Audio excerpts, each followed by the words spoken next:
In the grand hall filled with laughter on Christmas Eve, everyone fell silent as the single father named Marcus Reed walked toward the old piano. He only meant to play a gentle lullaby for his daughter to sleep. But the moment the melody rose, CEO Victoria Sterling stood frozen. It was the very song her first love had written just for her, a secret no one else knew. Her hands trembled, her heart tearing open, because the man who wrote that song had died 16 years ago. So why could this stranger play it? The corporate tower's lobby had already been transformed into a winter wonderland by the time Marcus arrived that evening. White lights cascaded down marble pillars like frozen waterfalls, and the scent of pine and cinnamon filled every corner. Employees mingled in clusters, champagne glasses catching the glow of a massive tree near the executive elevators. Marcus moved through the crowd almost invisibly. His gray work shirt had faded from too many washes, the fabric worn thin at the elbows. Calloused hands still bore traces of grease from fixing a heating vent earlier that day. At 36, he carried himself with a quiet dignity that most people overlooked. They saw the janitor. They didn't see the artist whose fingers once danced across concert hall stages, whose name had briefly appeared in regional papers as a rising talent before everything fell apart. His daughter Emma clung to his hand. Her 7-year-old frame practically vibrated with excitement. Dark curls bounced as she tugged him toward the dessert table, brown eyes wide with wonder at the chocolate fountain. Marcus watched her with the kind of love that made his chest ache, fierce and protective and tinged with guilt that he couldn't give her the childhood she deserved. No expensive dresses, no private schools, just a cramped apartment where the radiator clanked at night and the piano in the community center down the street where she sometimes heard him play when he thought no one was listening. 3 years had passed since Jennifer died. 3 years since the cancer took her in that terrible hospital room while Emma slept in the chair beside her bed, too young to understand why mommy wouldn't wake up. Marcus had promised his wife he'd keep music in their daughter's life, but some promises felt harder to keep than others when you were working double shifts just to make rent. Across the hall, Victoria Sterling stood on the mezzanine level, surveying her domain with the practiced poise of someone born to command rooms. At 34, she had transformed her father's struggling real estate firm into Sterling Capital Group, a juggernaut of commercial development that now owned 40% of the city's waterfront. Her honey blonde hair fell in soft waves past her shoulders, and the crimson dress she wore, a bold V-neck that demanded attention without apology, made her impossible to miss. But it was her eyes that truly arrested people. Ice blue and calculating, they seemed to measure every person, every angle, every potential weakness or opportunity. Most found her intimidating. Some called her ruthless. No one called her soft. Her assistant Sarah Chen appeared at her elbow with a tablet. The numbers look good for Q4. The Riverside acquisition closed this morning. Board's pleased. Victoria barely glanced at the screen. They should be. We came in under budget and ahead of schedule. Sarah hesitated, then ventured into dangerous territory. Boss, you've been working 18-hour days for 3 months. When was the last time you went on that date Preston arranged? Victoria's expression could have frozen windows. I don't pay you to manage my personal life, Sarah. I pay you to manage my schedule. The younger woman retreated with a practiced grace that suggested this wasn't the first time she'd tested those boundaries. Victoria returned her attention to the crowd below, watching her employees laugh and drink and pretend they weren't terrified of her. Good. Fear kept people sharp, kept them from getting comfortable enough to make mistakes. Yet beneath the armor of her designer wardrobe and cutting boardroom reputation, Victoria carried a wound that had never fully healed. 16 years ago, when she was 18 and still believed in fairy tales, she had fallen in love with a boy named Daniel Cross. He was a piano prodigy, all wild dark hair and passionate eyes, the kind of talent that made you forget to breathe when he played. He had written her a song, just for her. He called it Starlit Promise, and he played it for her one night under a sky full of stars at their summer music camp, whispering that it held everything he felt but couldn't say. 3 weeks later, Daniel died in a car accident on a rain-slicked highway. The song died with him, or so Victoria believed. She never heard it played again. She forbade herself from listening to music the way she once had, treating it instead as background noise, afraid that if she let herself feel too deeply, the grief would swallow her whole. Emma's bright voice cut through Victoria's thoughts. The child had somehow wandered away from her father and was now standing near the dessert table, reaching for a chocolate-covered strawberry that sat just beyond her grasp. As she stretched on tiptoes, her foot slipped on something wet. Champagne, probably spilled by a careless guest. She went down hard, her knee cracking against the marble floor. The sound was small but sharp, and immediately Emma's face crumpled. Blood seeped through her tights. Marcus was across the room in seconds, dropping to his knees beside his daughter. He pulled a clean handkerchief from his pocket. He always carried one for moments like this, and pressed it gently to her scraped knee. His voice was low and soothing, the kind of voice that could calm storms. "Hey, sweetheart, Daddy's got you. You're okay. Just a little scrape. We'll fix it." Emma's sobs quieted to hiccups as he held her, his broad hand cradling the back of her head. But before Marcus could lift her to carry her to the restroom to properly clean the wound, a man's voice sliced through the moment. "Can you control your child?" Preston Shaw strode over, his tailored navy suit immaculate, his jaw tight with irritation. Preston was Victoria's fiancé, or rather, the man her father had chosen for her to marry in 6 weeks. He was handsome in a catalog model way, with perfectly styled chestnut hair and a smile that never quite reached his eyes. He worked in private equity and spoke frequently about optimizing assets and maximizing shareholder value in a tone that made it clear he viewed most things, including people, as items on a spreadsheet. "This is a corporate event, not a daycare." Preston gestured at the small smear of blood on the floor. "If you can't afford a babysitter, maybe you shouldn't have brought her." Marcus's jaw tightened, but he kept his voice level. "She's 7. She slipped. It was an accident. An accident that wouldn't have happened if you knew your place." Preston's eyes raked over Marcus's work clothes with undisguised contempt. "Your maintenance. There's a staff entrance for a reason." Emma's bottom lip trembled, and something in Marcus's chest cracked. He opened his mouth to respond, but another voice cut in first. Victoria descended the mezzanine stairs with deliberate grace, each step measured and purposeful. When she reached them, her ice-blue eyes fixed on Preston with a coldness that could frost windows. "You don't have the authority to speak to my employees that way." Her tone was quiet but allowed no room for negotiation. "Apologize." The room had gone silent, everyone watching. Preston's face flushed. "Victoria, I was just... apologize now." Preston's lips pressed into a thin line, but he managed a clip sorry, directed more at the floor than at Marcus or Emma. Victoria turned to Marcus then, and for just a moment her expression softened. She saw the way he held his daughter, the care in his touch, the protective fury barely restrained in his shoulders. She saw something that felt dangerously close to recognition, though she couldn't name why. "In my building, we don't measure people's worth by their job title." Her voice carried across the lobby. "We measure them by their character, and right now yours is seriously lacking." She looked back at Marcus. "Take care of your daughter. First aid kit is in the executive lounge, 5th floor. Take the private elevator." She gestured toward the brass doors behind her desk. Marcus nodded, his throat too tight for words, and carried Emma away. Preston stood there for a moment, jaw working, before stalking off toward the bar. Victoria watched the father and daughter disappear into the elevator. Something about the scene unsettled her. Not the confrontation with Preston, which was routine, but the way Marcus had held Emma. Gentle but unbreakable. The kind of love that would burn down the world to keep a child safe. It reminded her of something. Someone from a lifetime ago. A boy with dark eyes who had looked at her the same way, as if she were worth protecting from every hurt the universe could devise. She shook her head and returned to the mezzanine, but the feeling lingered like perfume in an empty room. By the time Marcus and Emma returned an hour later, Emma's knee properly bandaged and her spirits restored by the hot chocolate and cookies a kind executive assistant named Sarah had provided, the party had grown louder. Someone had opened the piano, a vintage Steinway that usually sat covered and silent in the corner, more decorative than functional. A few employees had gathered around it, laughing and requesting songs from a tipsy accountant who knew 3 chords and played them with more enthusiasm than skill. Emma tugged Marcus toward the instrument. "Daddy, can you play? Please? Just one song so I can sleep."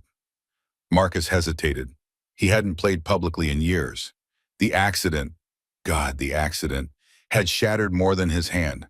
It had broken something in his soul, made him afraid to touch the keys in front of anyone who might judge, who might remember what he used to be and see only what he'd become. But Emma's eyes were so hopeful, and it was Christmas Eve, and she'd been so brave about her scraped knee. How could he say no? He sat down at the piano and the crowd quieted, curiosity replacing their chatter.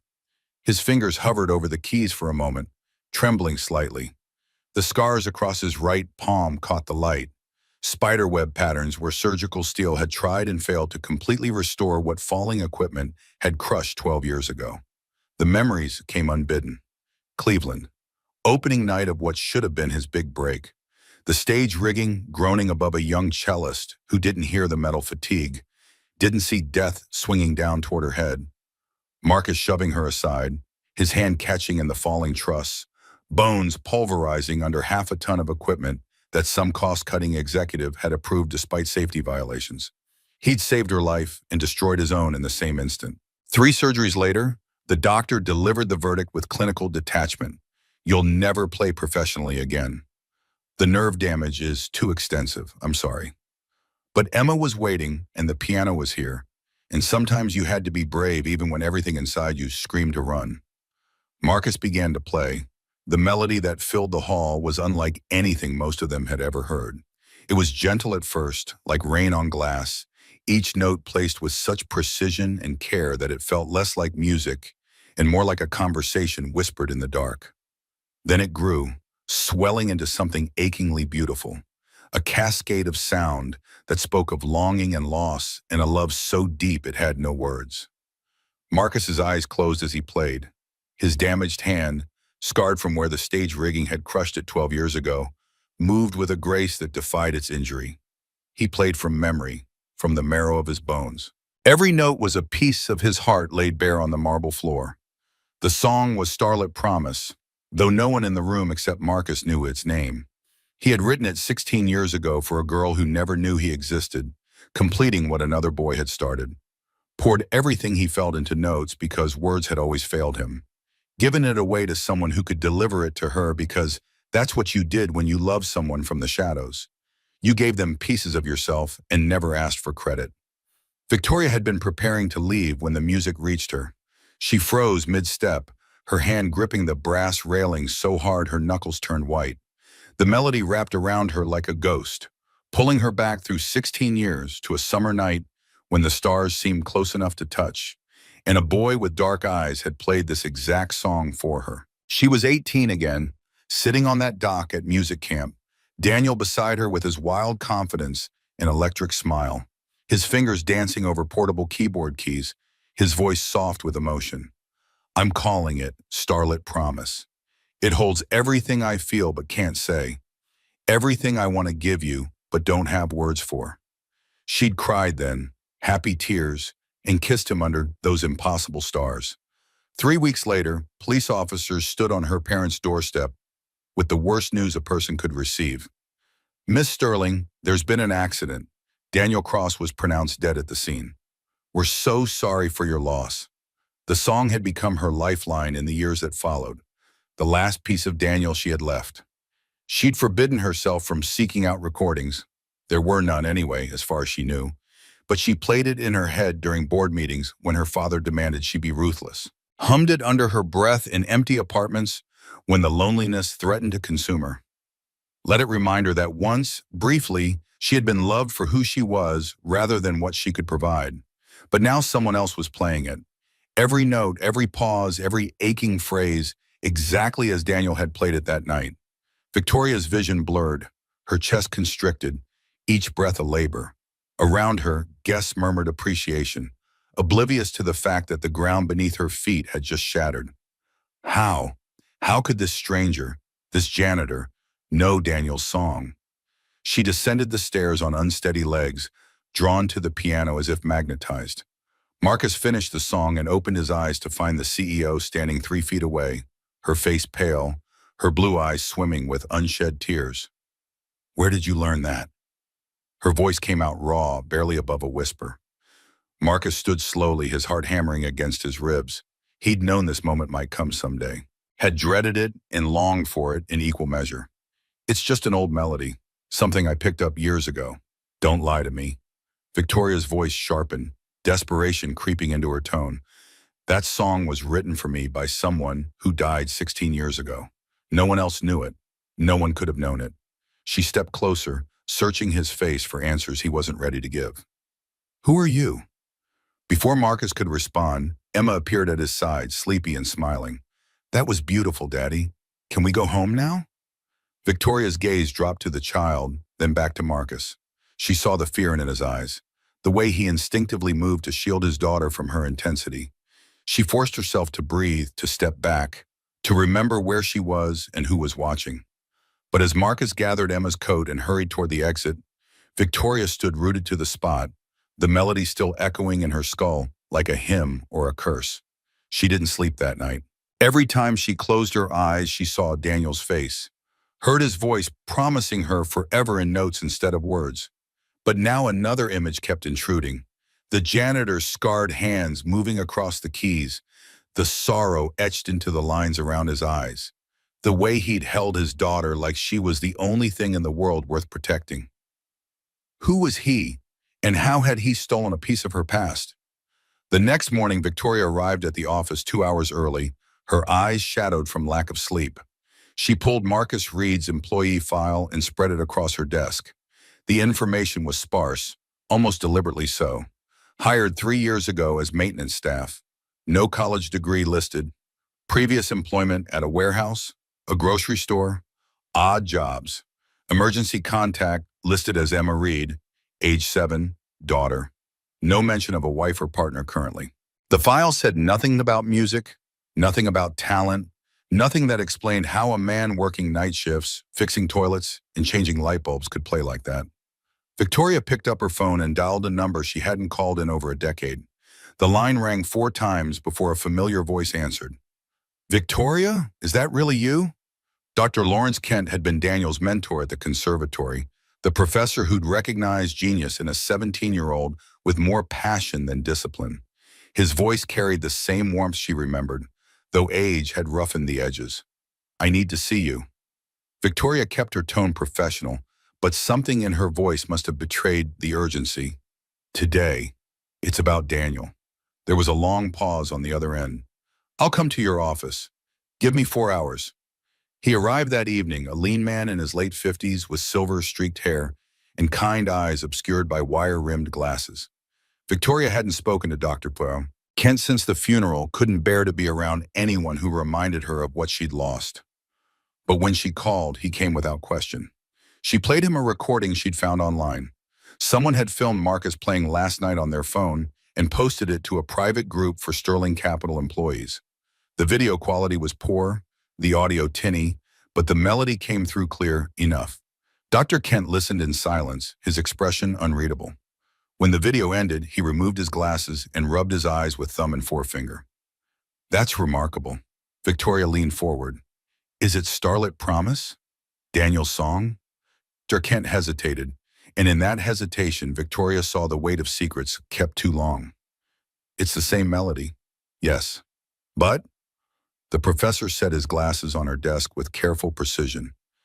Victoria, I need to tell you something. Something I should have told you 16 years ago, but I didn't because I thought it would hurt you more than help. Victoria's pulse quickened. Daniel didn't finish that song. The words landed like a physical blow. He wrote the opening, the first 8 bars, and he was brilliant. He always was. But he got stuck. Couldn't figure out where to take it. He was frustrated, kept scrapping versions, starting over. I watched him torture himself over it for 2 weeks. Dr. Kent paused, choosing his words carefully. There was another student at camp that summer. Quiet kid, talented but overlooked, from a poor family. Daniel asked him for help. Victoria's hands gripped the edge of her desk. The other student took Daniel's opening and completed it, turned those 8 bars into something extraordinary. But then Daniel died, and the song became his legacy. I never corrected the record because he trailed off, looking older than his years, because I thought it would dishonor his memory. Daniel was my star pupil, Admitting he hadn't finished his masterpiece felt like diminishing him somehow. Who was the other student? I don't remember his name. It's been so long, and I taught hundreds of kids over those years. He didn't fight for credit. When Daniel died, he just disappeared. Didn't return to camp the following summer. I assumed he'd given up music entirely. Victoria felt the room tilt. Marcus Reed, the man who played last night. Could it have been him? Otter Kent looked at the frozen frame of the video on her laptop screen. Marcus's face illuminated by the piano's reading light, eyes closed in something that looked like prayer or penance. I don't know. Maybe. The face doesn't trigger any memories, but it's been 16 years. People changed, and they bang cheese. He closed the laptop gently.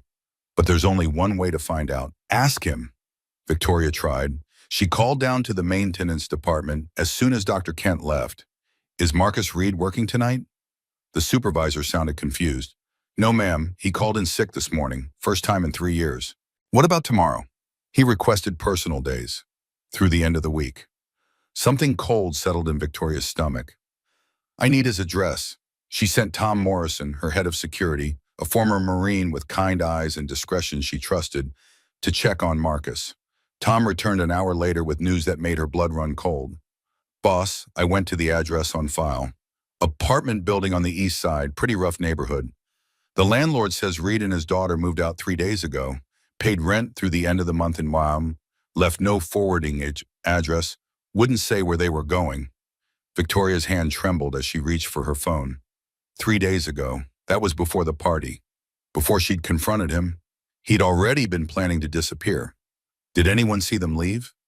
Neighbor across the hall said they left early morning with just a couple suitcases. The little girl was crying. Reed told her they were going on an adventure, but the neighbor said he looked scared. Victoria felt panic claw at her chest. She'd driven him away. Her questions, her intensity, her desperate need for answers had frightened him off. But why? What was he hiding? Or more accurately, what was he protecting? She spent the next 2 weeks consumed by the search, hired a private investigator who found nothing. Marcus Reed seemed to have vanished completely, as if he'd never existed at all. No credit card charges, no cell phone pings, no trace of him or Emma anywhere in the city. The absence gnawed at her, not just because of the unanswered questions about the song, though those haunted her dreams, but because she'd seen something in his eyes that night, a recognition that went deeper than strangers meeting by chance. He'd looked at her like he knew her, really knew her, in a way that most people never could, and then he'd run. Meanwhile, the rest of her carefully constructed life began to fracture. Preston grew increasingly insistent about wedding plans, showing up at her office with seating charts and menu tastings she had no interest in. The merger between Sterling Capital and his investment firm was scheduled to close in mid-February, 2 weeks after their wedding. Her father called daily from his retirement in Palm Springs to ensure she wasn't jeopardizing the deal with cold feet. But Victoria couldn't focus on any of it. Her mind kept returning to that moment when Marcus's fingers touched the piano keys and 16 years collapsed into nothing. To the way he'd held his daughter with such fierce gentleness. To the sorrow that seemed to permeate his very bones. The cruelest thing about losing someone isn't that they're gone. It's discovering you never really knew them at all. She whispered the words to herself late one night, standing at her penthouse window overlooking the city. Daniel had secrets she never knew. A collaboration he never mentioned. A song that wasn't entirely his own. And now this stranger carried the truth of it in his scarred hands and wouldn't stay still long enough for her to understand. 2 weeks after Marcus disappeared, on a night when snow fell thick and heavy, blanketing the city in white silence, Victoria was about to leave the office when she heard it again. Piano music drifting up from the lobby. Faint, haunting, unmistakable. She didn't call for the elevator, ran down the stairs instead, heels clicking on marble, breath coming too fast, afraid that if she moved too slowly he would vanish again like smoke.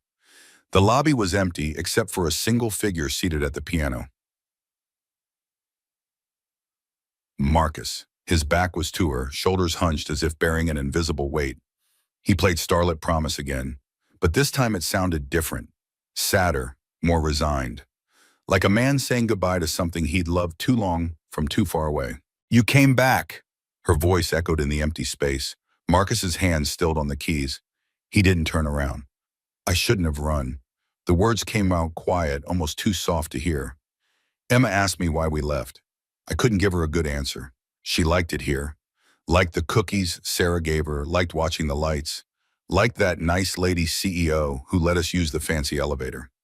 He finally turned, and Victoria saw the exhaustion etched into every line of his face. I owed you the truth, even if you hate me for it. Victoria moved closer, her footsteps careful on the marble. I could never hate you for playing beautifully. But I need to understand.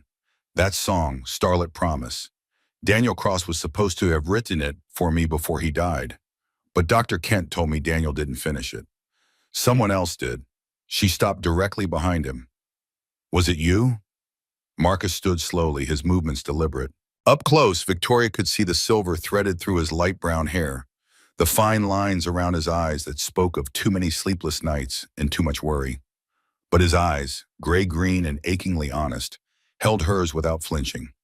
Yes, it was me. Victoria's knees nearly buckled. She gripped the edge of the piano to steady herself, her carefully maintained control finally crumbling. Why? Why would you do that? Why would you let him take credit? Because he loved you. And I was nobody. Marcus stepped back from the piano, creating distance as if the instrument itself might burn him. Victoria remained frozen, processing the impossible truth that the man standing before her had written the song that became her lifeline through grief. Just some kid who played because he had to, not because he was destined for greatness like Daniel. Marcus's voice carried the weight of 16 years of silence. I was at that music camp on a scholarship I could barely afford. My dad died when I was 15. He was a mechanic, died under a car when the jack failed. My mom cleaned houses. My little sister needed braces we couldn't pay for. He turned toward the windows, unable to meet her eyes. I worked nights washing dishes at a diner just to afford bus fare to camp and back. 52 hours a week scrubbing pots and mopping floors so I could spend my days pretending I belonged with kids whose parents wrote checks without blinking. Victoria's throat constricted, but she stayed silent, letting him unravel. I played piano because it was the only time I felt like I mattered. Like I was more than just some poor kid from the wrong side of town who smelled like dish soap and couldn't afford new shoes. And then I saw you. The confession hung between them like a physical thing. You probably don't remember. Why would you? I was invisible, but I watched you laugh with Daniel, watched the way your eyes lit up when he played, and I thought, Marcus's laugh came out bitter. That's what love looks like. That's what it means to matter to someone. And I wanted to give you something, even if you never knew it came from me. Victoria found her voice, though it emerged hoarse. So you wrote a love song for another man to give to me. I wrote a love song for you. Marcus turned back, and the raw honesty in his face made her chest ache. Daniel just delivered it. He knew I had feelings I couldn't express. He wasn't cruel about it. He offered to tell you the truth, but I said no. I told him you were meant for someone like him. Someone brilliant and confident and whole. Not someone like me who'd never be anything more than the guy washing dishes in the back. The lobby felt too small suddenly, the air too thin. Victoria gripped the piano harder, kneading the solid wood beneath her palms to anchor her to reality. And then he died. And then he died. Marcus echoed, his voice breaking on the words. And I let the song be his legacy. Because it made you happy. Because it gave you something to hold on to. And I went home and tried to forget I'd ever been anyone other than what I am now. Victoria's tears came then, hot and unchecked. The man she'd mourned for 16 years hadn't written the song that saved her. A stranger had, a boy who loved her from the shadows and gave away his heart without ever expecting anything in return. The revelation shattered something fundamental in her understanding of her own history.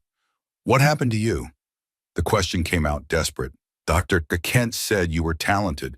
Why are you fixing pipes instead of playing concert halls? Marcus held up his right hand, turning it so she could see the scars that webbed across his palm and up his wrist. The damaged tissue caught the light, creating shadows in the valleys where surgical steel had tried and failed to completely restore what had been destroyed. 3 years after that summer, I signed a contract with a performance company. His jaw clenched. Sterling Productions, your father's company. It was supposed to be my big break. Regional concert series, 20 cities.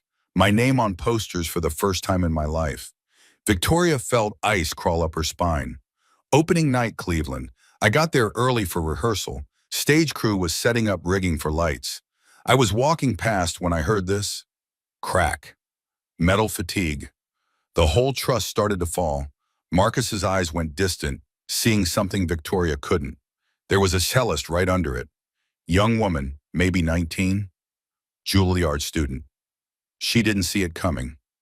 Didn't hear the metal groaning. She was tuning her instrument with her back to the stage.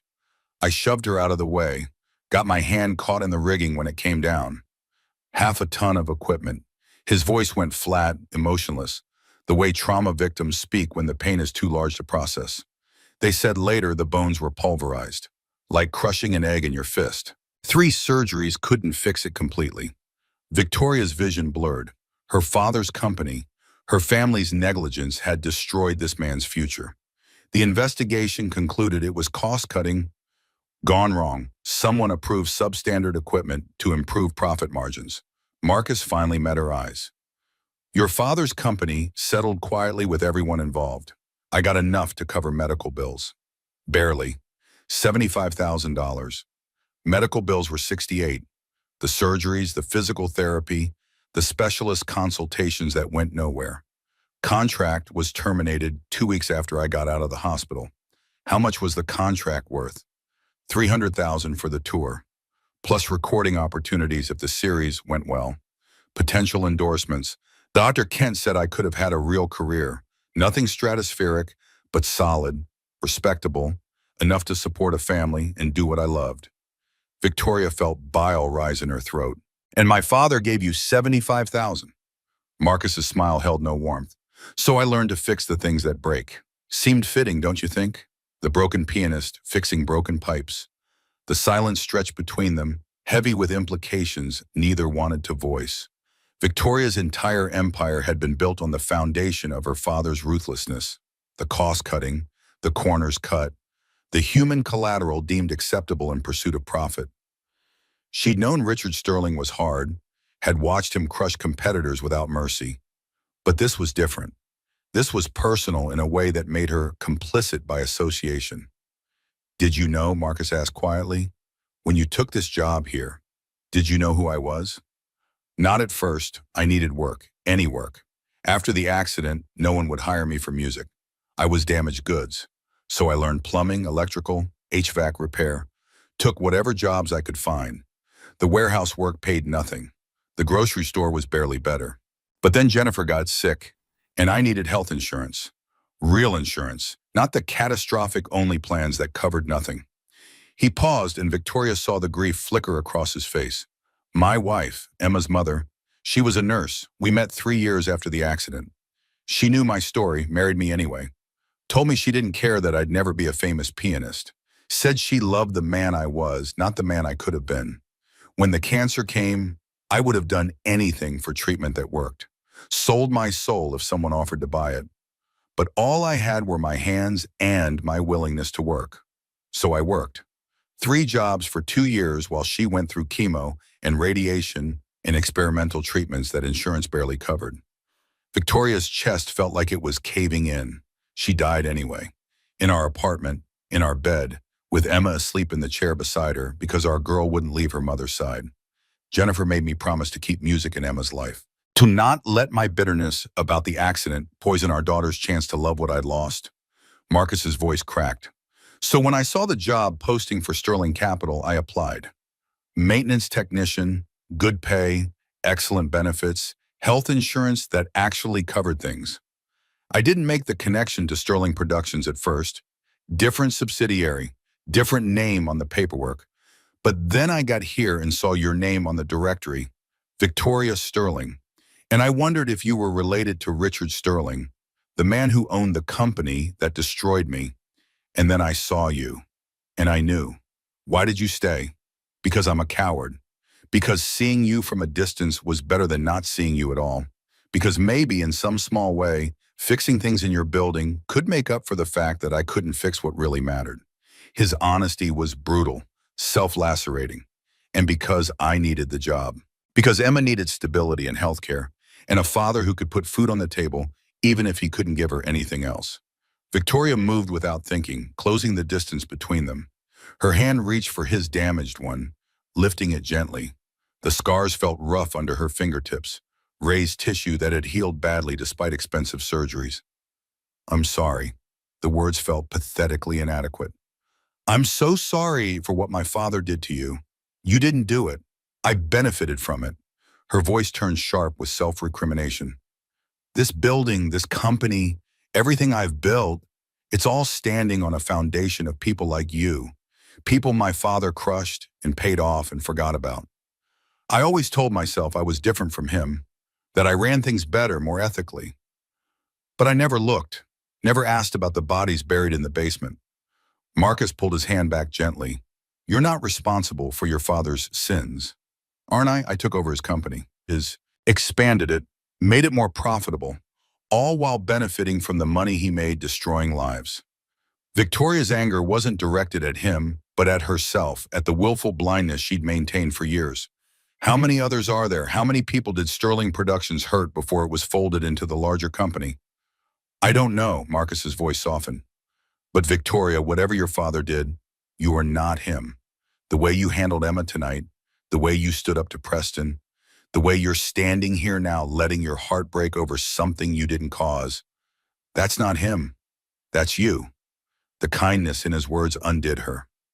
Victoria's carefully maintained composure finally shattered, and she sank onto the piano bench, shoulders shaking with sobs she'd held back for 2 weeks. For 16 years, if she was honest.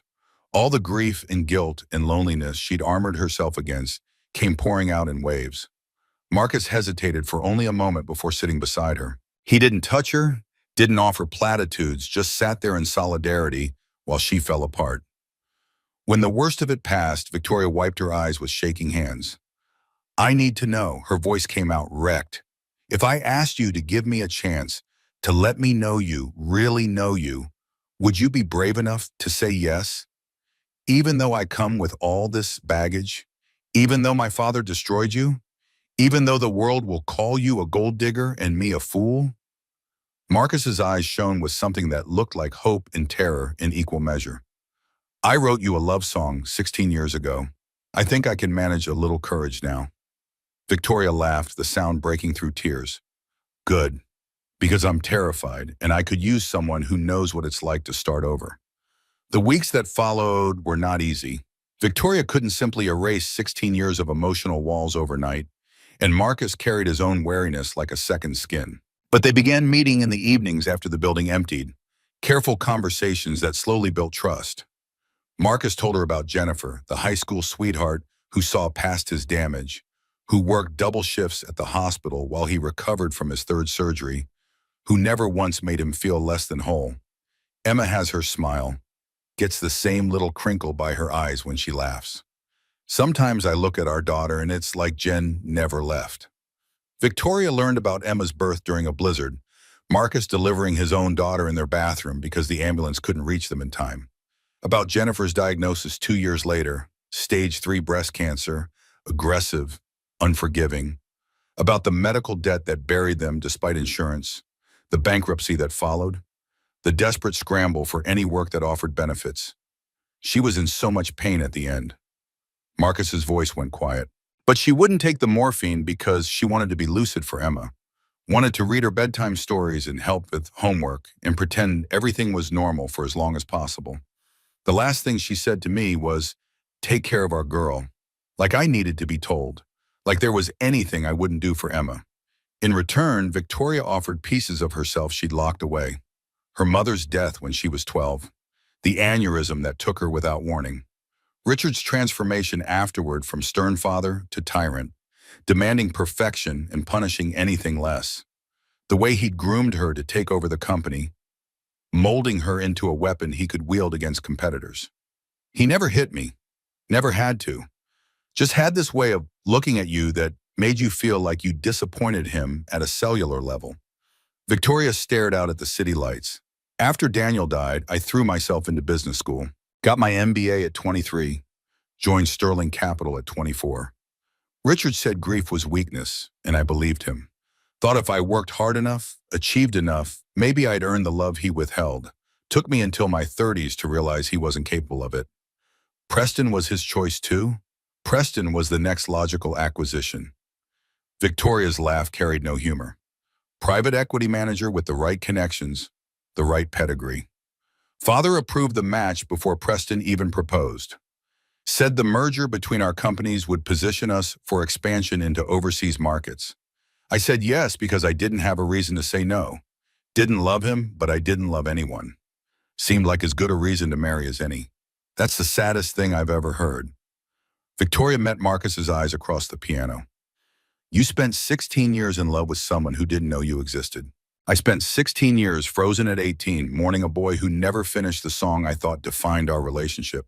We're both pretty good at sad. But Marcus smiled and it transformed his whole face. The difference is we get to write the ending now. Emma complicated things in the best possible way.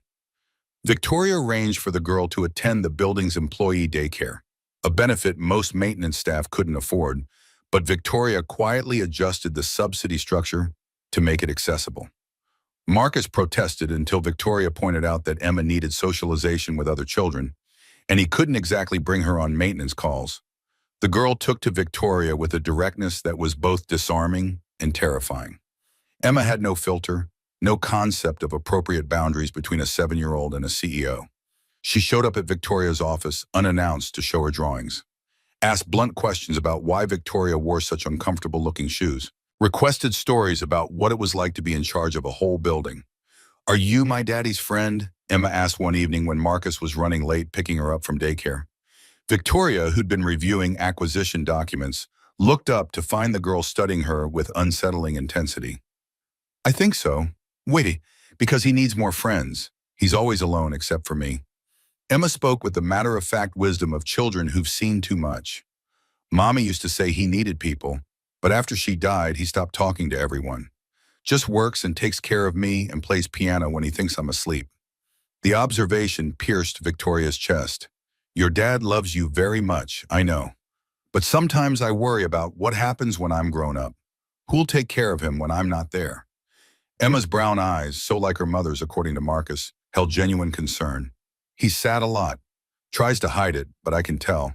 Victoria set down her pen, giving the girl her full attention. "What makes you think he's sad?" "The music. When he plays piano at the community center late at night, it sounds different than when he plays for me. Heavier, like he's trying to tell someone something but doesn't have the words." Emma climbed into the chair across from Victoria's desk. "But when you came to the Christmas party, and after, when we came back, his music sounded lighter. Like maybe he found the words finally." The girl's perception was devastating in its accuracy. Victoria felt exposed, as if a child had seen through 16 years of carefully constructed defenses to the lonely woman beneath. "I'm glad the music sounds lighter." "Me too." Emma grinned, revealing a gap where she'd lost a tooth the week before. "Are you going to marry my daddy?" Victoria choked on nothing. "What?" "That's what happens in stories. The princess meets the prince, they fall in love, they get married. You're kind of like a princess, except with a building instead of a castle. And daddy's like a prince who got cursed but is secretly good at music." "I don't think real life works like stories, sweetheart." "Why not?" Emma's logic was irrefutable in its simplicity. "Stories are just things that happen to people, and you're people. So why can't you have a story?" Marcus arrived then, saving Victoria from having to explain the complicated adult reasons why fairy tales didn't translate to reality. But the question lingered long after they left, echoing in her empty office. By late January, Victoria's walls were crumbling. She found herself manufacturing excuses to check on maintenance issues personally, running into Marcus in stairwells and utility closets with a frequency that fooled no one. Sarah watched with knowing eyes but said nothing. Tom Morrison, the security chief, started scheduling his rounds to avoid interrupting their evening conversations. The transformation didn't escape notice from those less sympathetic to workplace romance between unequal parties. Preston arrived at her office unannounced one Tuesday afternoon, his expression harder than she'd seen it before. "We need to talk about the wedding." Victoria didn't look up from her computer. "Not now, Preston. I'm in the middle of the Riverside contracts. It's been 4 weeks since you've answered any of my planning emails. The caterer needs final numbers. The venue needs a deposit. My mother's been calling your assistant because you won't return her calls. His voice rose with each sentence. Are you even planning to show up, or should I start canceling things? Victoria finally met his eyes, recognizing the desperation beneath his anger. Do you love me, Preston? Really love me? Not the merger, not the business opportunity. Me. The question caught him off guard. What kind of question is that? A simple one. Do you love me? Preston's jaw worked silently for a long moment. I care about you. I respect you. I think we make a good partnership. That's more than most marriages have. But you don't love me. Love is for children and poets. We're adults building empires. Preston leaned forward, palms on her desk. What we have is better than love. It's strategic, sustainable, mutually beneficial. Victoria thought about Marcus's scarred hands on piano keys, playing a song he'd written as a teenager for a girl he'd never spoken to. Thought about the way he held Emma like she was the entire world. Thought about Jennifer dying in their apartment while her husband worked 3 jobs to afford treatments that didn't work. You're right. Love is for children and poets. Her voice came out colder than she intended, and apparently for janitors who give away their hearts without expecting anything in return. But not for people like us. Preston's expression shifted to calculation. This is about him, isn't it? The maintenance worker who played piano at the Christmas party? I've seen you talking to him. He has a name. Marcus Reed. I don't care what his name is. Preston's voice took on an edge Victoria had never heard before. I care that you're jeopardizing everything we've built because of some misguided attraction to the help. Do you have any idea what the board will say? What investors will think? The board reports to me, and investors care about returns, not my personal life. Your personal life becomes their business when it affects company stability. Preston pulled out his phone, tapped the screen, and handed it to her, especially when there are financial irregularities that might concern them. Victoria stared at the spreadsheet displayed on the screen. Wire transfers from Sterling Capital accounts to Shaw Investment Partners. Dates and amounts that didn't match any merger documents she'd signed. What is this? Insurance. Preston's smile didn't reach his eyes. In case you get any ideas about calling off the wedding, those transfers could look like embezzlement if someone wanted to spin them that way, or they could look like standard merger preparation. Depends on who's controlling the narrative. This is blackmail. This is business. The wedding happens in 2 weeks. The merger closes. We all walk away winners. He took his phone back, or things get messy and everyone loses. Your choice, Dermo. After he left, Victoria sat in frozen silence. Then she called Sarah. I need you to pull every financial document related to the Shaw Investment Partners merger. Every wire transfer, every approval, every email. And I need you to do it quietly. Don't tell anyone what you're looking for. Sarah's expression shifted from curiosity to understanding. How far back? 18 months, since negotiations started. The assistant left without questions, returning 3 hours later with a flash drive and a grim expression. Boss, you need to see this. They spread the documents across Victoria's conference table. What Sarah had found went beyond simple irregularities. Preston had been systematically siphoning funds from his own firm for over a year, covering the theft with false projections and inflated asset valuations. The merger wasn't about creating a powerhouse. It was about giving Preston access to Sterling Capital's accounts to hide the $42 million he'd stolen from his investors. The wedding wasn't a partnership. It was a bailout. Victoria felt sick. How did I not see this? He's good at hiding things. Sarah pointed to another set of documents. These shell companies in the Caymans, the consulting fees that don't correspond to any actual services. He's been planning this for at least 2 years, waiting for the right opportunity. The right patsy, you mean? Victoria's anger crystallized into cold fury. He chose me because he knew my father would push for the merger. Knew I'd be so focused on business terms that I wouldn't look at his books closely enough. What are you going to do? Victoria looked at the evidence of Preston's fraud, at the carefully constructed scheme that would have destroyed Sterling Capital's reputation and her own career. Thought about how close she'd come to walking into his trap, all because she'd been too frozen to feel anything strongly enough to question it. I'm going to end this. Tonight. That evening, Victoria called Marcus. Don't come to the building tonight, and keep Emma close. His voice carried immediate concern. "What's wrong? Everything's about to get very complicated, and I need you both safe until it's over." She hung up before he could argue, then made another call. "Richard, it's Victoria. We need to talk about Preston. Tomorrow morning, 7 a.m., your old office. Don't be late." Her father's cold anger carried clearly through the line. "This better be good. It's not. That's why we need to talk."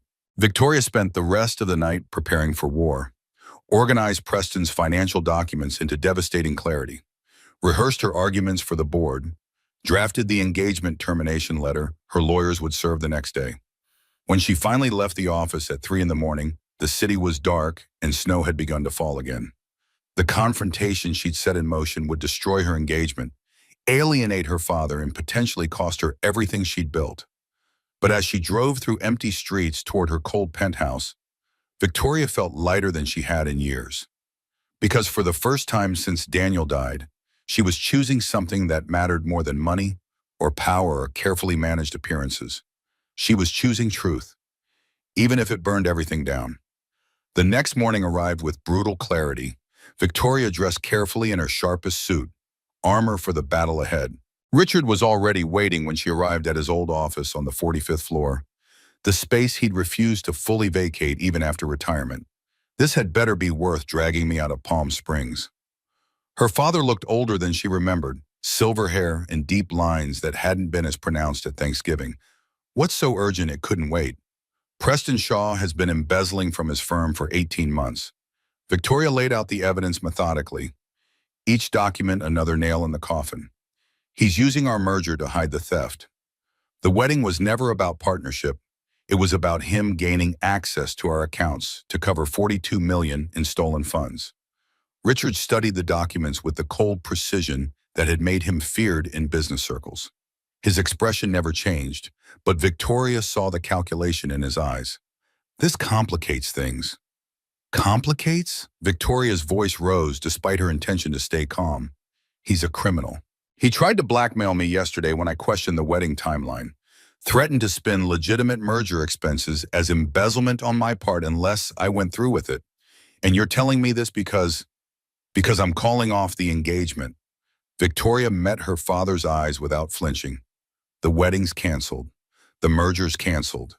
I'm turning Preston's records over to the SEC and our lawyers. Let them sort out whether to prosecute." Richard's expression finally shifted, cold fury replacing calculation. "You're throwing away a $200 million deal because of wounded pride? I'm protecting this company from a con artist who would have destroyed us. Or you're protecting your new pet project." Richard's voice dripped contempt. "The maintenance worker. Preston told me you've been sneaking around with him. Is that what this is really about? You've decided to play savior to some failed musician, and you're using Preston's poor judgment as an excuse?" Victoria felt her control slip. "His name is Marcus Reed. And yes, I care about him. But that has nothing to do with Preston being a thief. Everything has to do with everything in business. You know that." "I taught you that." Richard stood, pacing to the window. "The Shaw merger was going to position us for international expansion. Open doors in markets we've been trying to crack for 5 years. And you're willing to sacrifice all of that for what? A janitor who plays pretty music? For integrity, for doing the right thing even when it costs us." Victoria's voice shook with suppressed rage. "You want to talk about poor judgment?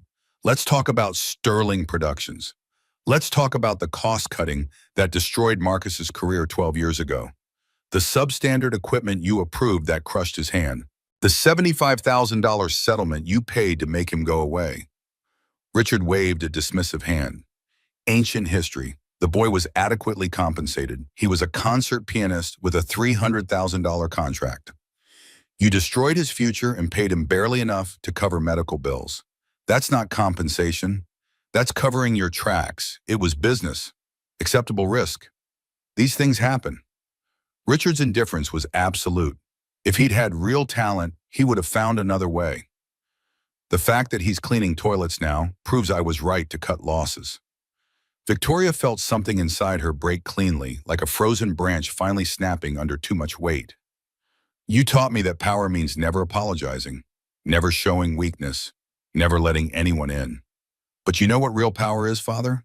It's having the courage to admit when you're wrong. It's choosing love even when it costs you everything. And it's standing up to the person who hurt you most, even when that person is family. Richard's face purpled. If you do this, you're no daughter of mine.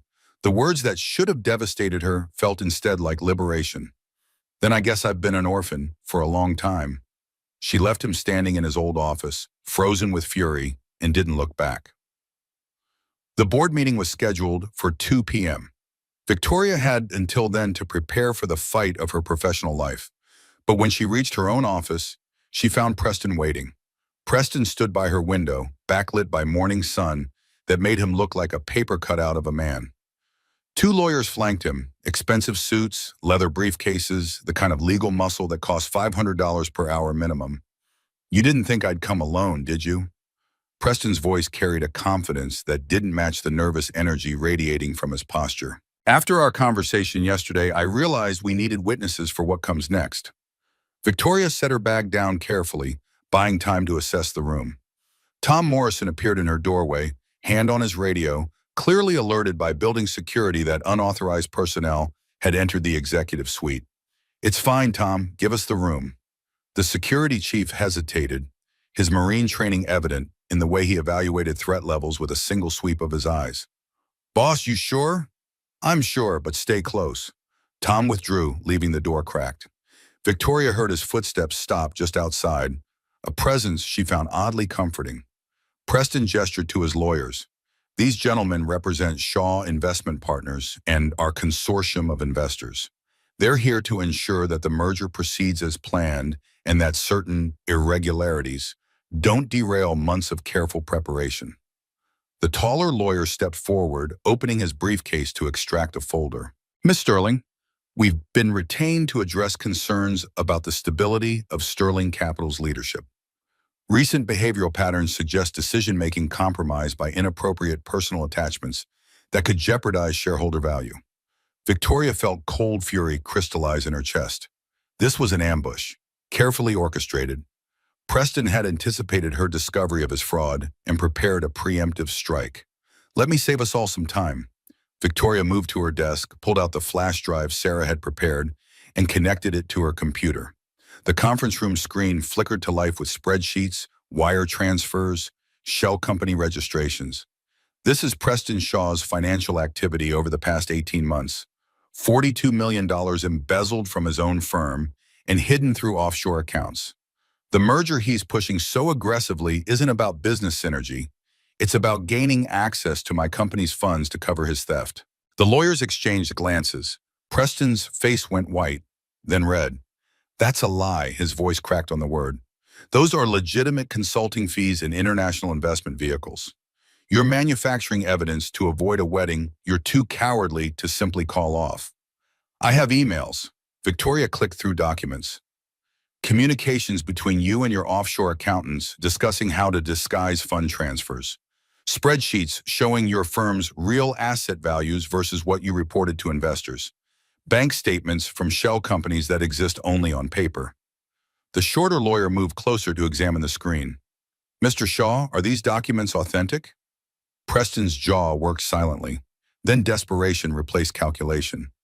"Even if they are, you've already committed to this merger. The board approved it. Your father endorsed it.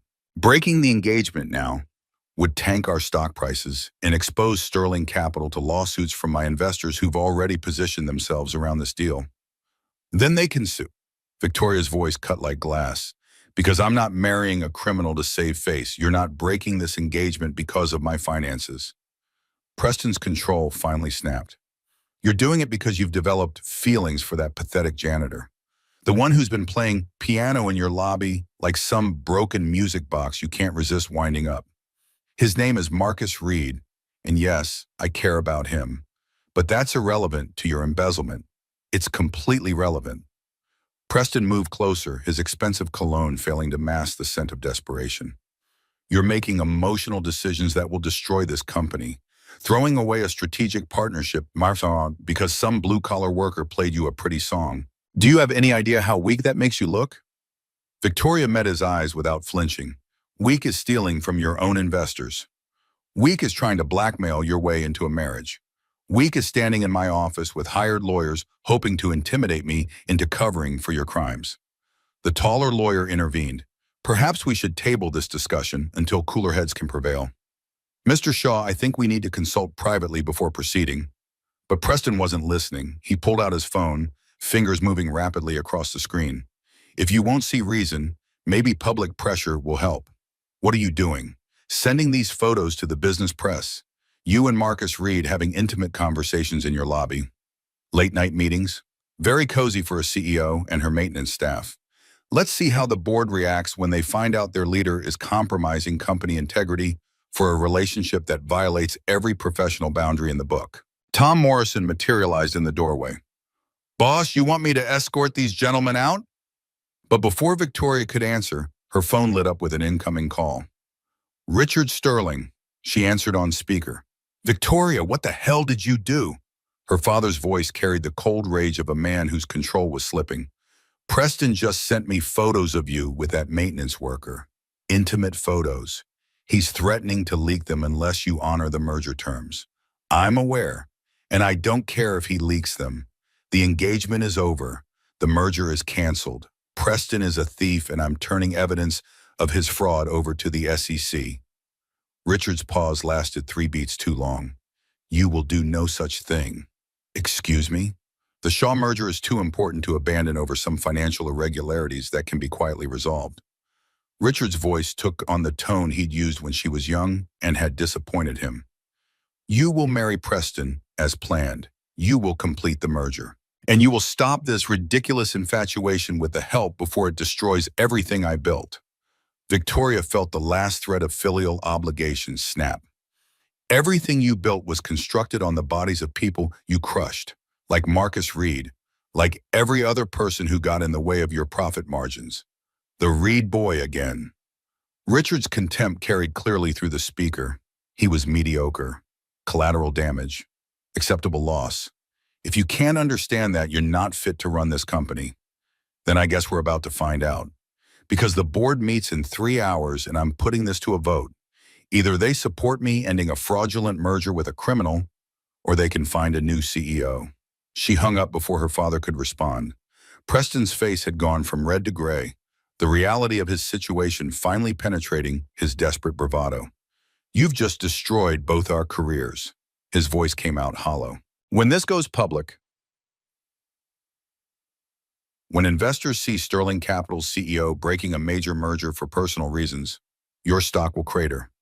My firm will collapse. Everyone loses. Everyone except the people you stole from. Victoria gathered the evidence files. Tom, please escort Mr. Shaw and his attorneys out of the building. If they resist, call the police. This isn't over. Preston's final attempt at threat fell flat. I have connections, resources. You can't just... It's already over. You just haven't accepted it yet. Tom Morrison and his security team guided the 3 men toward the elevators. Victoria watched them go, feeling the weight of what she'd set in motion settle onto her shoulders. Then she called Sarah.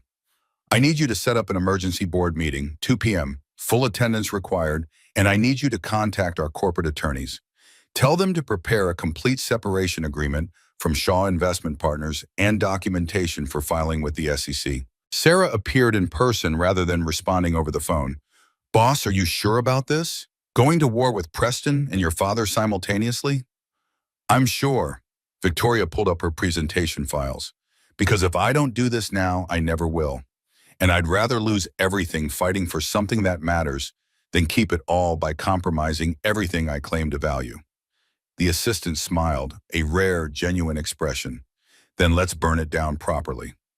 The hours before the board meeting blurred together. Lawyers arrived with documents. Sarah coordinated communications. Tom Morrison quietly gathered security footage of Preston accessing financial systems he shouldn't have been able to reach, adding theft of proprietary information to the list of charges. At 1 p.m., Marcus called. Victoria, what's happening? Sarah said there's an emergency board meeting about Preston. Are you okay? I will be. One way or another. Victoria pressed her palm against the cold window glass. I just needed to hear your voice before I walk into that room. Do you want me there? No, this is something I have to do alone. But Marcus, when this is over, whatever happens, I need you to know that choosing to tell the truth about Preston isn't about you. It's about me. About finally becoming the person I should have been all along instead of the one my father trained me to be. Marcus's response came quiet but firm. I know. And whatever happens in that meeting, you're not alone. Emma and I will be here when you're done. The board assembled in the main conference room at precisely 2 p.m. 12 members total, 7 men, 5 women, ranging in age from 48 to 73. Old money and new, tech fortunes and real estate dynasties, all united by the common goal of maximizing returns on their sterling capital investments. Richard sat at the far end of the table, his presence a violation of the retirement agreement, but one no one dared challenge. He'd built this company from nothing, and his force of personality still commanded the room even without official authority. Victoria stood at the head of the table, presentation remote in hand. Thank you all for coming in short notice. I'm calling this meeting to address critical information that's come to light regarding the Shaw Investment Partners merger and my engagement to Preston Shaw. She clicked through the evidence methodically. Financial statements, wire transfers, email chains, shell company structures. Each slide built an incontrovertible case of systematic fraud stretching back 18 months. Preston Shaw has been embezzling from his firm and using our merger as cover to hide the theft. The relationship I've been pursuing with him was based on false pretenses. He chose Sterling Capital specifically because he believed he could manipulate me into providing access to our accounts before his fraud was discovered. The board members exchanged glances, some shocked, others calculating. Margaret Chen, the oldest member and a contemporary of Richard's, spoke first. These are serious allegations, Victoria. Have you verified this information independently?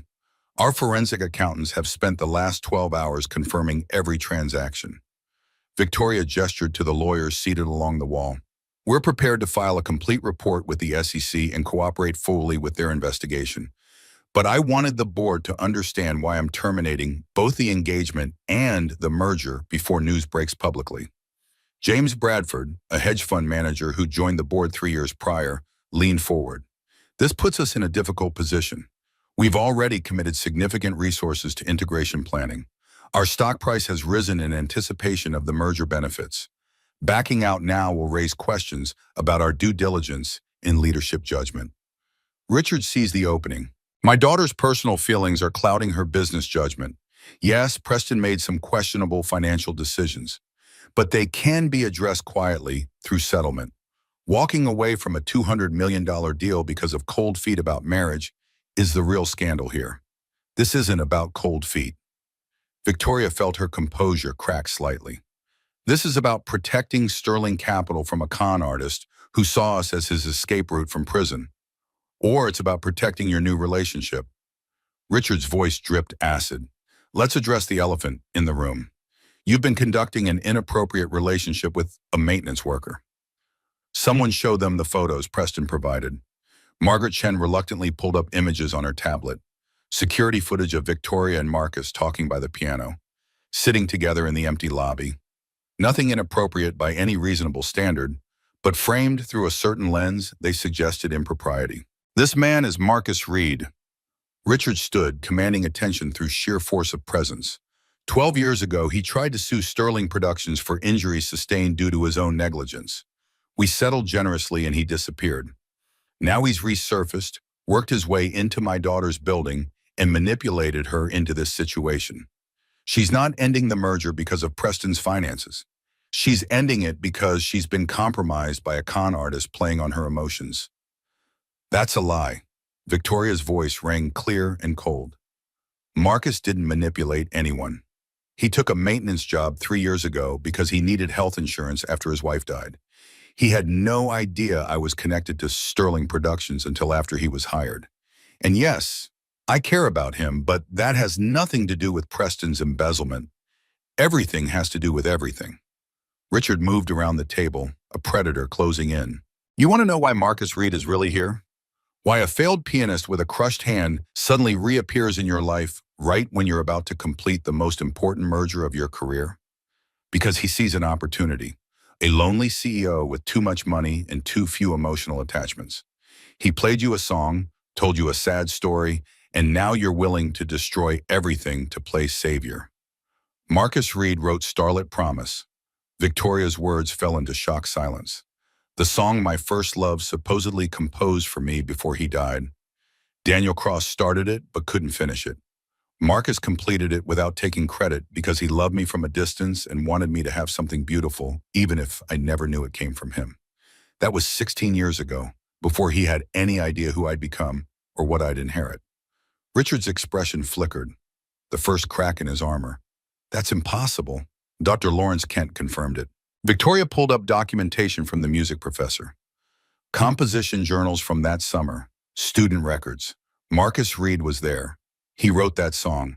And 12 years ago, your cost-cutting at Sterling Productions destroyed his career when substandard equipment you personally approved crushed his hand. We paid him $75,000 to cover $68,000 in medical bills and called it square. You ruined his life for a $300,000 contract and a quarterly profit margin. The board members shifted uncomfortably. This was no longer about a broken engagement. This was about corporate malfeasance, buried liabilities, and the moral foundation of a company they'd trusted with billions. Ancient history. Richard's voice hardened. Not relevant to today's decision. It's completely relevant. Victoria faced her father across the conference table. Because it demonstrates a pattern. You've built this empire by crushing anyone who got in the way and paying just enough to avoid consequences. Preston learned from the best. He thought he could do the same thing. Use our resources to cover his crimes, pay off anyone who noticed, maintain the facade until it was too late to stop him. Margaret Chen cleared her throat. Victoria, I appreciate your honesty, but your father raises a valid concern. Setting aside the emotional aspects, how do we know your judgment isn't compromised? You're asking us to trust that your relationship with Mr. Reed isn't influencing this decision. Because I'm bringing you evidence. Victoria's voice steadied. Not feelings, not personal vendetta. Financial records that any forensic accountant would recognize as fraud. If I were acting on emotion, I'd have quietly canceled the wedding and buried Preston's crimes to avoid scandal. Instead, I'm exposing everything and accepting whatever consequences follow. That's not compromised judgment. That's integrity. Integrity doesn't pay dividends. Richard's final card played. And sentimentality doesn't build empires. You can choose to be the kind of leader who lets emotions drive decisions, or you can be the kind who does what's necessary regardless of personal cost. I know which one I raised you to be. Victoria met her father's eyes and saw him clearly for perhaps the first time.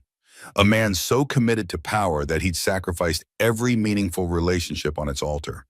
A man who measured worth in quarterly returns and viewed human collateral as acceptable loss. A man who would never understand that real strength meant choosing truth even when it cost everything. You didn't raise me. You trained me, like you'd train a weapon or a tool, but weapons can think for themselves, Father. And this one is done being wielded. The vote took 30 minutes of private deliberation. Victoria waited in her office, watching snow begin to fall again outside her window. The city looked clean under the fresh white, all the grime and ugliness temporarily hidden. Sarah brought her coffee she didn't drink and updates she barely heard.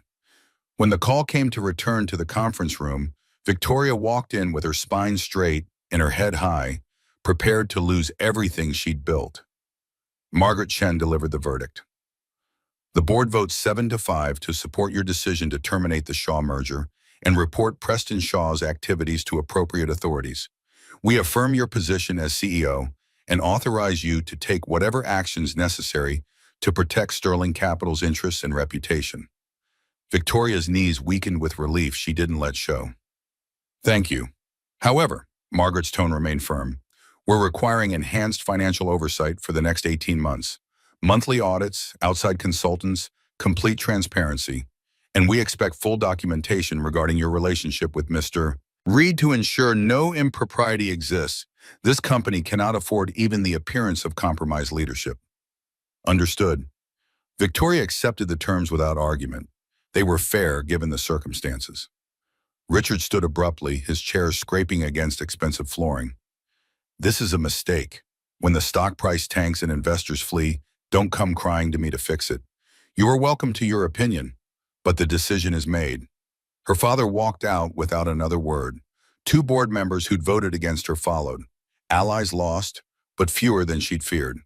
The remaining members dispersed with varying degrees of support, some offering quiet words of encouragement, others maintaining professional distance. When the room finally emptied, Victoria sat in Richard's old chair and let herself shake. Tom Morrison found her there 10 minutes later. "Boss, we've got Preston Shaw in custody downstairs. FBI showed up with a warrant based on the evidence you provided. Turns out the SE had been investigating his firm for months. Your documentation gave them everything they needed." "Good." Victoria's voice came out hollow. "That's good. There's someone else here to see you." Marcus stood in her office doorway, Emma holding his hand. The girl broke free and ran to Victoria, wrapping small arms around her waist. "You did it! Sarah told us you won!" Victoria hugged Emma back, feeling tears threaten for the first time all day. "I did. It's over." Marcus crossed the room and pulled both of them into his embrace. His scarred hands settled on Victoria's shoulder, solid and real. "I'm proud of you. I lost my father." Victoria's voice muffled against his chest. "Maybe permanently this time. You found yourself. That's worth the trade." They stood like that for a long moment, an unlikely family forged from loss and second chances and the courage to tell truth even when it cost everything. Emma eventually pulled back, her young face serious. "Does this mean Daddy can stop hiding that he loves you?" "Because he does. He told me when he thought I was asleep." Marcus's face flushed. "Emma, we talked about private conversations. But it's true, the girl's logic was irrefutable. And Miss Victoria loves you too. I can tell because she gets the same look Mommy used to get when she looked at you. Happy and sad at the same time." Victoria laughed through tears, out of the mouths of babes. The months that followed were not easy. News of Preston's arrest and the broken merger sent Sterling Capital's stock into temporary freefall. Investors demanded explanations. The business press speculated about Victoria's fitness for leadership. Richard gave interviews from Palm Springs painting his daughter as emotionally unstable, though most reporters saw through the bitter father's agenda. But slowly, steadily, the company recovered. Victoria implemented the transparency measures the board required and went further, establishing an ethics committee, creating whistleblower protections, auditing every subsidiary for the kind of corner cutting that had destroyed Marcus's career. Sterling Capital emerged leaner but stronger, with a reputation for integrity that attracted investors tired of corporate malfeasance. Marcus returned to music gradually, carefully. He started teaching at the community center Victoria had quietly upgraded with new instruments and soundproofing. Emma thrived in his classes, her natural talent emerging under her father's patient guidance. Other children from low-income families joined, kids who'd never had access to quality music education before. In April, Dr. Lawrence Kent visited with unexpected news. There's a new microsurgical technique being pioneered at Johns Hopkins. Nerve reconstruction for old crush injuries. They've had promising results with patients who were told their damage was permanent. Marcus sat in Victoria's office. Their evening conversations had become routine, accepted by employees who'd learned their CEO's personal life was off limits for gossip, and shook his head. "I've made peace with what I lost, Dr. Kent. I don't need to get it back." "But what if you could?" Victoria leaned forward. "Not all of it, but enough to perform again. Enough to show Emma what you were before the accident. I show her every day, through how I live, how I treat people, how I never let bitterness poison what's good. That's more valuable than perfect technique." Dr. Kent pulled out research papers. The surgery's experimental but covered under Sterling Capital's health plan as innovative treatment. Recovery would be 4 to 6 months. Success rate is around 70% for meaningful improvement. Emma settled into Victoria's lap. She'd claimed that privilege weeks ago and looked up at her father. "I want to hear you play the way Grandma's videos show, before the accident, when your hands could do anything." Marcus's resistance crumbled under his daughter's earnest gaze. "If I try this and it fails, if my hand ends up worse than it is now, then we'll deal with it together." Victoria's certainty was absolute. "But if you don't try, you'll always wonder." The surgery happened in July, 8 hours of microsurgical reconstruction that left Marcus unconscious for a day and in pain for weeks after. Victoria took leave from the office to be there, fielding board calls from the hospital waiting room while Emma colored pictures to hang in her father's recovery room. Dr. Kent consulted on the procedure, his professional pride invested in proving the technique worked. When the head surgeon finally emerged with cautious optimism, Victoria felt a hope she hadn't allowed herself to acknowledge. We rebuilt the neural connections and repaired scar tissue that was impeding function. Now it's up to time and physical therapy. Give it 6 months before we assess final results. Marcus's recovery was brutal. 5 hours daily of physical therapy, exercises that left him sweating and swearing and questioning why he'd agreed to this. Victoria witnessed his frustration during evening visits, the way he'd stare at his hand like it was a stranger's, willing it to bend in ways it had forgotten. Emma practiced piano in his presence, her small fingers working through scales and simple melodies. Sometimes Marcus would reach out with his damaged hand, trying to mirror her movements, failing more often than succeeding. But gradually, incrementally, function returned. By September, he could play simple pieces again.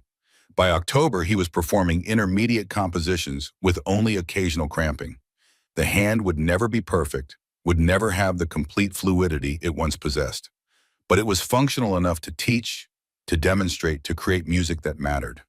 In November, Dr. Kent proposed something audacious. There's a benefit concert for the music scholarship program we've established in Daniel Cross and Marcus Reed's names. December 22nd, I think you should perform.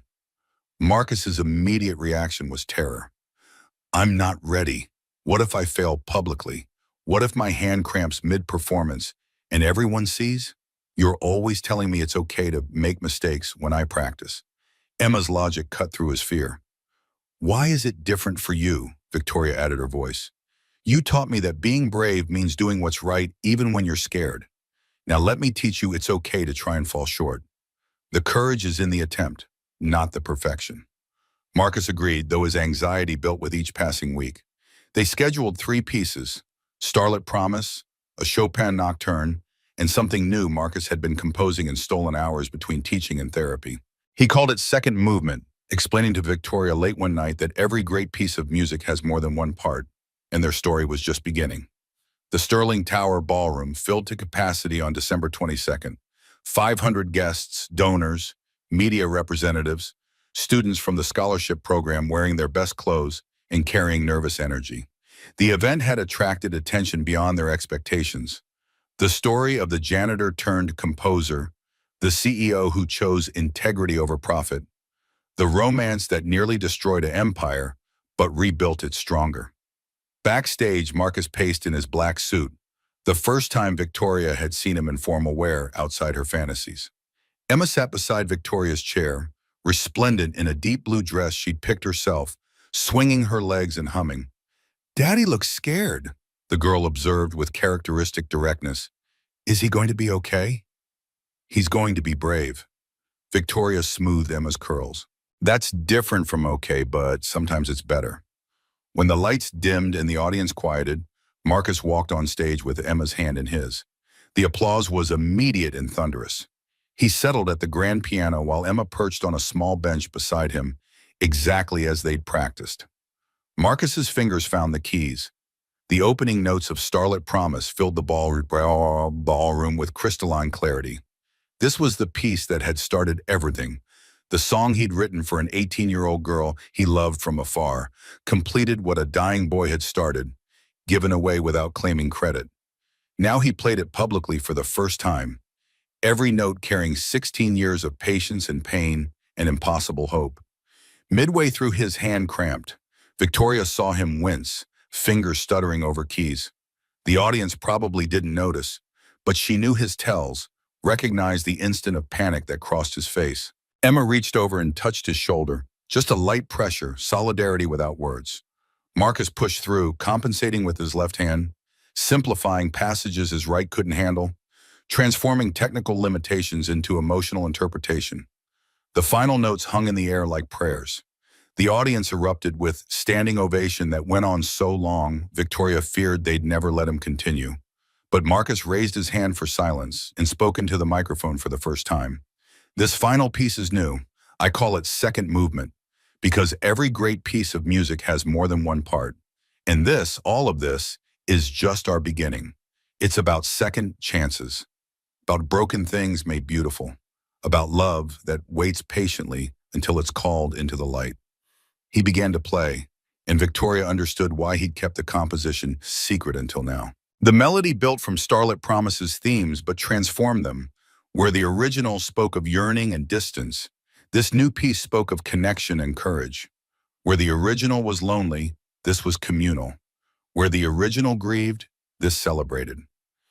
Emma joined him for the final phrases, her small hands picking out a simple counter melody he'd taught her. Father and daughter creating something together, imperfect and honest and achingly human.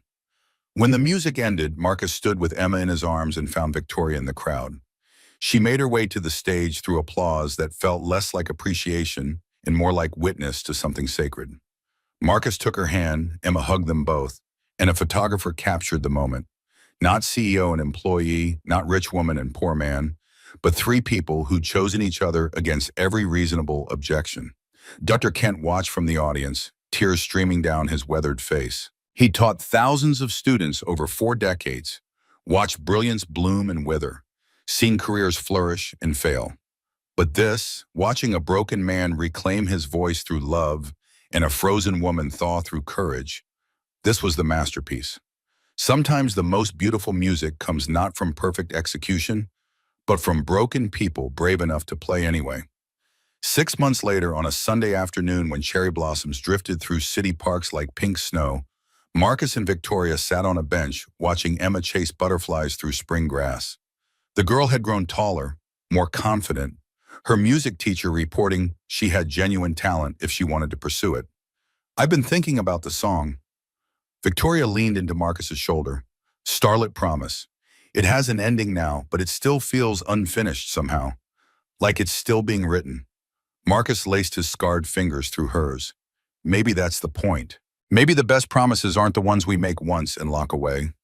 Maybe they're the ones we keep remaking every day in 1,000 small ways. Victoria turned to look at him, this man who'd loved her for 16 years without expectation, who'd sacrificed dreams to give her something beautiful, who'd chosen truth even when it cost him everything. Then make me a promise. Not forever, not some grand declaration. Just promise me today that you'll keep playing, that you'll keep teaching Emma, that you'll keep showing me what it means to love something, even when it's hard. I promise, and he meant it. Emma ran back to them, breathless and grinning, a cherry blossom petal caught in her dark curls. There's a piano player over by the fountain. He's pretty good, but not as good as you, Daddy. Come listen. Marcus stood, pulling Victoria to her feet. Should we go see? Absolutely, but first, Victoria rose on her toes and kissed him, soft and sure, tasting of coffee and promise. What was that for? For writing me a song when you didn't have to. For being brave enough to show up even when you were scared. For teaching me that sometimes the most extraordinary people are the ones everyone else overlooks. She squeezed his hand. For being you. They walked toward the fountain, Emma skipping ahead, and Marcus thought about how 16 years ago he'd been a scared kid who poured his heart into 8 bars of music, never imagining where those notes would lead. To this moment, to her, to us, to a life I never dared to dream was possible. The pianist by the fountain was young, maybe 19, playing with more enthusiasm than polish. But there was something pure in his effort. Something that reminded Marcus of who he used to be. When the boy finished his song and looked up nervously, expecting criticism, Marcus clapped. That was beautiful. Keep playing, even when it's hard, even when people tell you you're not good enough, even when your hands hurt and your heart is breaking. Keep playing, because the world needs your music, even if you think no one's listening. The young musician's face lit up with gratitude and relief. He launched into another piece, this one more confident. Marcus, Victoria, and Emma sat on the fountain's edge to listen, an unlikely family bound by love that had waited patiently for 16 years to be claimed. Above them, cherry blossoms fell like grace. In the distance, someone laughed. The city hummed its eternal symphony, car horns and distant sirens, and wind through new leaves. But here, in this pocket of spring afternoon, with music washing over them, and Emma's hand in his and Victoria's head on his shoulder, Marcus felt the kind of peace that only comes from complete honesty. No secrets, no shadows, no ghosts of past standing between them. Just two people who had found each other across years and loss and impossible odds, who had chosen each other not because it was easy, but because some songs are too important not to sing. Daniel wrote the beginning, I wrote the middle, but the ending is still being written by all of us, together. Victoria squeezed his hand, understanding what he meant without needing explanation. The song they were writing now had no score, no predetermined structure. It would be messy and imperfect, full of mistakes and revisions and passages that didn't quite work.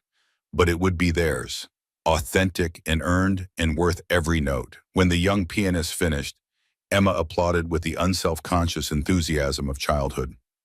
Marcus stood, leaving a $20 bill in the boy's open guitar case, and the three of them walked back through the park toward home. Not the penthouse Victoria owned, or the apartment Marcus rented, but something new they were building together. A space defined not by square footage or property value, but by the choice to show up every day and write the next measure. The world felt for this one shining moment exactly as it should be. Not perfect, not without pain or struggle or uncertainty about what came next, but real, honest, true. And in the end, Marcus thought, that was the only kind of music worth making. The kind that came from broken people brave enough to play anyway. The kind that transformed scars into strength and loneliness into love. The kind that proved even the most damaged hands could create something beautiful if given courage and time and someone willing to listen. Somewhere above them, clouds parted to let spring's sun paint the city gold. And three voices hummed in harmony, writing their song one measure at a time, knowing the ending was still ahead, but trusting the melody would carry them through.